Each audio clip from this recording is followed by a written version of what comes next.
My name is Amelia Brooks. I was born and raised in Pittsburgh, Pennsylvania, in an ordinary middle-class family. My mom was a school teacher, my dad a mechanic. We never had extra money, brand-name clothes, or summer trips to the coast, but there was one thing I was given from childhood, the belief that hard work is the only way up. And I worked hard. From the age of 9 delivering newspapers in the mornings, in high school 3 part-time jobs. I got into the University of Michigan on a scholarship. Every step I clawed my way through with grit. And if you had told that girl from Pittsburgh that at 28 she would be working on the launch strategy of a key product for a company called TechSphere right in the heart of Manhattan, she wouldn't have believed it. TechSphere is not just an IT company. It's like a mini-universe where solutions are born that later scale worldwide. When I first walked into the Madison Avenue office, I breathed out, "You're here, you made it." I was taken into the product strategy department working under a senior manager. It was tough at first. You walk into a meeting and around you are Stanford, Michigan T graduates, all polished, confident, with perfect presentations, and me, a girl used to surviving. But I knew I didn't have to be glossy. I had to be effective. I took on the hardest tasks. I stayed at the office until midnight, brought food to team briefings, prepared spreadsheets, forecasts, presentations. If someone couldn't handle their work, I picked it up. No one asked me to. I just couldn't do it any other way. I felt I had a chance, one of those once-in-a-lifetime chances. And at some point, people started noticing. Leaders from adjacent departments began reaching out to me directly. I was assigned to develop the launch strategy for a new digital service, a project the company was betting big on for the next financial year. This was my chance, and I put everything I had into it. I remember leaving the corporate party in January to finish the final draft of the report. I remember how my eyes couldn't focus from exhaustion, but I kept working because I knew this presentation would be on the CEO's desk, and my name right under it. My manager said, "Amelia, if everything goes well, you're next in line for a promotion. We all know it. Everyone knows it." The team joked, "Get ready, you'll be the boss by spring." And you know, that was one of those rare moments in life when you don't doubt. You don't guess. You don't flounder. I knew. I was on the right path. I knew I deserved it. But, as it turned out, knowing isn't enough. Everything was going smoothly until our company got a new CEO, Dylan Hale. His appointment was sudden straight from Silicon Valley, with a reputation as a breakthrough leader who turns companies upside down. Dylan was tall, with a wide smile and a charisma you couldn't ignore. But behind that charm was a truly self-absorbed nature. He quickly made it clear he wasn't here just for show. Along with him came a whole trusted squad to TechSphere. Among them was a young guy named Max Harris. He had just graduated from Harvard and was your typical golden boy, handsome, confident, but completely incompetent at real work. At least, that's how it seemed to me. Soon, everything around began to change. The new rules were simple. Professional results and hard work no longer mattered. Loyalty and closeness to Dylan were what counted. His favorites got the best projects and access to resources, and those who didn't fit into his circle gradually disappeared from sight. I felt it almost immediately. The reports I had spent weeks working on started getting less attention. Meetings where my project's fate used to be decided now happened without me. Instead, documents were forwarded to other employees without mentioning my name. It felt like someone was just cutting off my air. I tried talking to my manager, colleagues, even directly to Dylan, but it always ended with formal phrases and empty promises that were never kept. A climate of fear and resentment toward the changes began spreading through the office. Many of my acquaintances quit, some simply to avoid dealing with the new regime. It was especially painful to see Max, who couldn't even properly explain the product getting all the praise and bonuses, while I stayed in the shadows, as if I'd never existed. You see, I'm not asking for anyone's help or pity, but when you put your whole soul into something and get ignored and pushed out, it destroys you. That feeling of helplessness, when you can't control the situation, is the bitterest of all. At that moment, I realized if I didn't do something myself, if I didn't take my fate into my own hands, I'd simply get eaten alive, and then the story of my career would end right there. Another week passed after I felt completely ignored, but inside, I still held on to hope. After all, I was on the promotion list, the HR manager, Miss Jennifer Brown, had officially confirmed that to me. She said there were only a few days left before the results were announced and that everything was on track. My heart started beating faster again, finally, a light at the end of the tunnel. On Monday morning, I was called into a meeting to discuss my future at the company. I imagined something positive, maybe a meeting with management, a conversation about new tasks, development plans. I even dressed a little better than usual, like for an important occasion. But as soon as I walked into the conference room, I knew something was wrong. There was Dylan Hale, in his usual impeccable shirt and with a cold smile. Next to him, the HR director and no one else. He looked me straight in the eyes and said, "Amelia, unfortunately we are parting ways with you. This is the CEO's decision." I froze. My mind went instantly silent, as if time had slowed down. "You must be joking?" I asked, trying to keep my voice steady. But no, it wasn't a joke. No explanations, no words of support, no recognition of all those sleepless nights, all the reports and presentations I had done. Just that cold paper envelope with the termination notice and the words that I had only 10 minutes to pack my things. I tried to ask why, but the answer was silence. At that moment, it felt like everything was collapsing, like years of my work were just dust in the wind. All my confidence disappeared, and I just sat down on the floor of the office, clutching that document. Tears started streaming down my cheeks. I couldn't hold back. When I left the office, my colleagues looked at me with sympathy, but no one could say anything. My position and what hurt even more my project was handed over to Max Harris, that same guy who didn't even understand what he was doing. I thought my career was over, that I had been betrayed and discarded like a useless object, but somewhere deep inside, something was still burning the desire to prove to everyone that they were wrong. And at that moment, I decided that I wouldn't let these people put the final period in my story. When the office door slammed shut behind me for the last time, I felt like the ground had been pulled out from under my feet. It wasn't just a blow to my career, it was a blow to my identity, to my faith in justice and my own strength. The whole world suddenly turned gray, and my thoughts felt heavy, like concrete. Days turned into nights, and nights into an endless series of sleepless hours. I couldn't wrap my head around it. How could it be that the person who put her whole soul into the project was simply no longer needed? I replayed every presentation, every deal, every sleepless night spent analyzing data and making plans. My parents tried to support me in their own way. My mom said sometimes you just have to accept the situation and move on, that life has setbacks and that's normal. My dad said I was strong and would find my way. But I felt like they didn't understand this wasn't just a setback. It was betrayal. It was an injustice that cuts the deepest. I remember how often during those days I would sit in my small apartment in San Francisco, looking out the window at the night city. The lights of tens of thousands of windows where people lived and worked, while I was in despair. It felt like I was alone against the whole world. But then, gradually, that darkness inside started to change shape. Instead of hopelessness, came anger, real, burning anger. Anger at those who decided they could just throw me away without appreciating my efforts. Anger at the system where loyalty mattered more than talent and hard work. And from that anger, determination.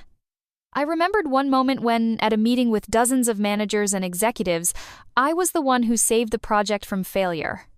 It was a key moment for the whole company, but back then no one really noticed how much I had done. I realized, if I didn't fight for myself, no one else would. If I didn't prove to everyone, and most importantly, to myself that I deserved more, my story would end here, in the darkness of disappointment.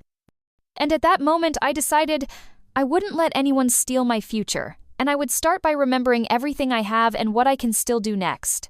In those final weeks at TechSphere, when I was pouring all my energy into the project, I understood how important every detail was. I created presentations, reports, plans, everything that could help the company reach a new level, and one of those works was especially significant. A week before I was fired, I finished a huge, detailed presentation. It contained a full analysis of the new service, forecasts, risks, advantages, and strategic market launch proposals. It wasn't just dry statistics, it was the result of my sleepless nights, analyzing millions of data points and communicating with clients. The file contained key information that could change the course of negotiations with investors. The leadership planned to take this presentation to meetings with potential financiers. I didn't want to take this file with me out of anger or revenge. It was more of an unconscious need to preserve the memory of my work proof that I had put my whole soul into the project. Just to keep a copy in case one day I'd have to show, this is my work. I was the one who kept the project afloat even when they tried to push me out. It's important to emphasize that this file did not contain any corporate secrets or confidential information that the company would claim as proprietary. It was my own original work, intellectual property created by me at the intersection of professionalism and inspiration. And then, in those dark days after being let go, as I tried to gather my thoughts, a sudden realization struck me. What if I could use this file not just as proof of my value, but as a tool to take back what was taken from me? What if this file could become the key to a new beginning? The idea flashed in my mind brightly, like a burst of light in the darkness. I knew the risk was high. But was it worth staying silent and accepting injustice? If I could get my work in front of the right people, maybe they would see the real picture, not the one presented by the new CEO and his team. That's how my determination was born to act without looking back. And maybe this was the point of no return, after which my path to triumph began. After surviving the layoff, the darkest thoughts gradually began to recede, giving way to one very clear and bold idea. I had that file proof of my efforts, my knowledge, and my dedication to the project. Why not show it to those who truly could appreciate the work, rather than just listen to the words of the new CEO and his favorites? I decided to write a letter to TechSphere's key investors, those who held the company's fate in their hands and who perhaps didn't even realize who was behind the development of their future product. I composed the letter as politely as possible, without emotions or accusations. Just facts and dry data. In the letter I wrote, "Hello, my name is Amelia Brooks. I worked on Project X at TechSphere Inc. Attached you will find a presentation containing analytical data and a strategy that could have a decisive impact on the company's success. If you are interested in the genuine source of the company's growth, please review the materials. I would be happy to discuss the details in person." I knew this was a risk. Writing directly to investors wasn't exactly standard practice. It could backfire on me, but I had no other choice. Too much was at stake. The night passed. The days after the layoff felt endless. I checked my email every 5 minutes, heart pounding as I waited for a response. Then, on the second day, a letter arrived, short but powerful. "Amelia, thank you for your letter and the materials provided. We are interested in a personal meeting to better understand the strategy and your perspective on the project." I couldn't believe my eyes. Those who hold the finances in their hands, those who truly decide the fates of companies, were interested in me and my work. They didn't know who was behind the project. They didn't know that I, Amelia Brooks, was the driving force who developed and sustained the entire strategy. That moment when, after all the trials and injustice, I was finally heard, was a true triumph for me. Now, it was just a matter of preparing for the meeting and showing that my work was worth far more than just a job title at a company. I felt that this step was the beginning of a new chapter, and no layoff could stop me now. After the investors showed interest in my presentation, things started unfolding rapidly. I never expected that my bold move would stir such a storm inside TechSphere. A few days later, I learned that the company's board of directors had launched their own investigation. They wanted to understand why a key specialist who was behind one of the most promising projects had been fired. The investors who had poured millions into TechSphere began pressuring Dylan Hale, the new CEO. The pressure was serious. It became clear to them that the decision to let me go was not only wrong but possibly motivated by personal favoritism rather than professional performance. What was even worse, it surfaced that the very presentation I had worked on for weeks was credited to Max, the CEO's young favorite, who was clearly incompetent. This fact caused an uproar among the investors. They demanded an explanation of why an employee's achievements were stolen and why the company tolerated such unprofessional behavior.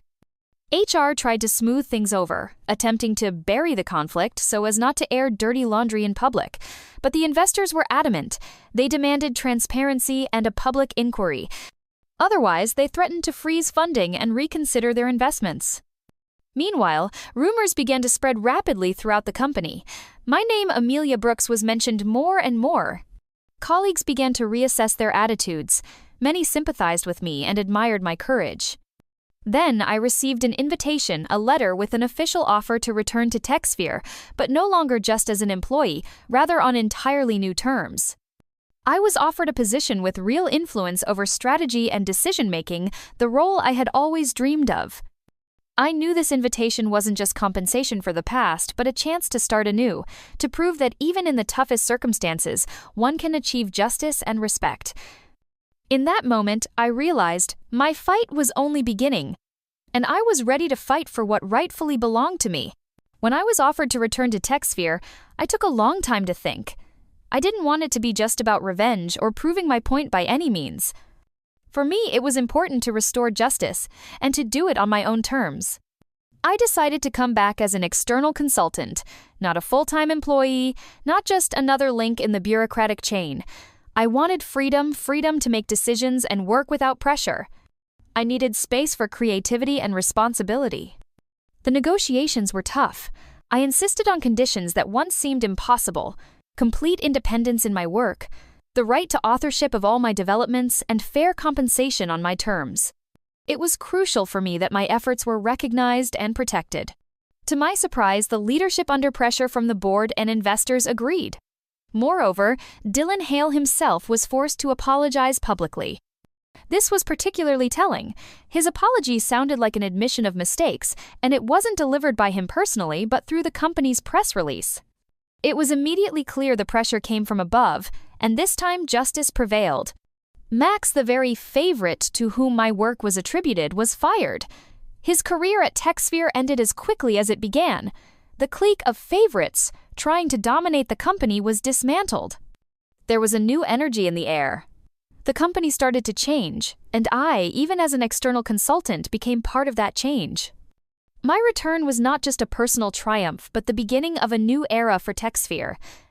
For me, it was a chance to prove that justice and professionalism will always find a way, even when it seems like the whole world is against you. After everything that happened at TechSphere, I realized that simply going back to a place where I wasn't valued wasn't my path. I decided to take a step further. I founded my own consulting company, Amelia Innovations. It wasn't just a business, it was my mission. At first, it was tough. Doubts, questions, could I really do this? But my experience and knowledge turned out to be in demand. Startups from San Francisco, Los Angeles, even New York started reaching out to me. Young companies looking for honesty, professionalism, and real results, not just pretty presentations. Soon, my story went beyond a small circle. The industry publication TechCrunch featured an article about me. The article resonated widely. I began to be respected not only as a professional, but also as a person who isn't afraid to speak the truth. I was invited to speak at conferences all across the U.S., from Silicon Valley to Chicago. I shared my experience and inspired women to not stay silent, to stand up for their rights and their work. Speak up, even if it's scary, I repeated over and over. For me, it wasn't about revenge or beating my former boss. It was about something much bigger: honesty and truth, which should come first in our world, especially in the world of technology.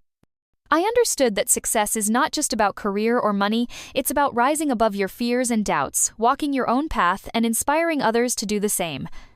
And although the journey was difficult, right now I feel stronger than ever before.